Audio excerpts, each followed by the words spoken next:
Thanks. Now let's talk football, shall we?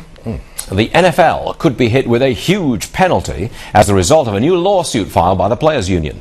The two sides agreed there would be no salary cap in 2010, but the players accused the owners of colluding to break the deal.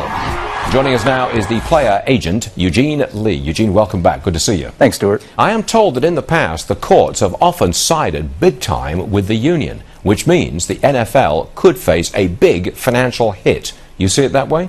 I do. I think we're on that path. The players have a tangible argument. They have a very strong argument due to the fact that there was supposed to be no salary cap in 2010, the last year before the CBA expired. It should have been a tremendous boon to players in terms of increased salaries, increased income.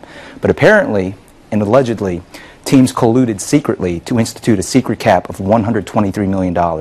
Okay, so look, straighten this out for me. Yep. We're talking football here, right. and I'm not used to this, okay? Right. No laughing, please.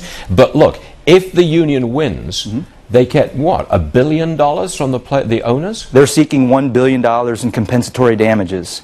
What I've been seeing in the complaint is that 4 NFL teams exceeded this alleged secret cap of $123 million. The Redskins, the Cowboys, the Raiders, and the Saints. The Redskins exceeded by $102 million. But wait a second. 4 teams exceeded the salary cap. Would they have to pay up for everything? Just those 4 teams would pay for everybody else? Ironically, the fact that 4 teams exceeded the secret cap, 2 of those teams were penalized by the NFL for exceeding the so-called secret cap. That's how the Players Union came to find out about the So collusion. would just those 4 teams be made to pay the $1 billion which the union's claiming? Oh no, it would be the other It's spread 28. around. It would be Everybody the other 28. pays. Exactly. And if they got the $1 billion, would the players get it directly? Would it go straight to individual players?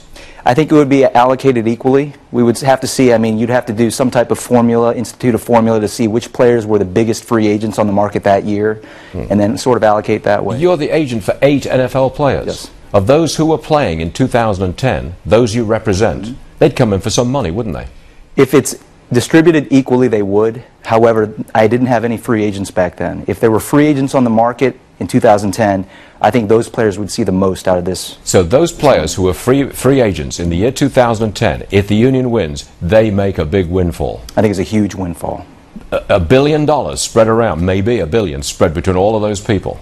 I think the NFL or the NFLPA, when they try to calculate their damages and why they're seeking the $1 billion, it's hard to extrapolate. But you take the Redskins, who exceeded the secret cap by $102 million, you take that figure and you extrapolate it by 31 other teams. That is huge money. And so you're all in favor of this union lawsuit and winning, are you not? I'm in favor of justice, and if it if it turns out that my players get ahead, then I'm all for it. Can you tell me anybody who is for, I'm in favor of injustice? You ever seen that? I actually haven't, not in this country. Really. Eugene Lee, always a pleasure.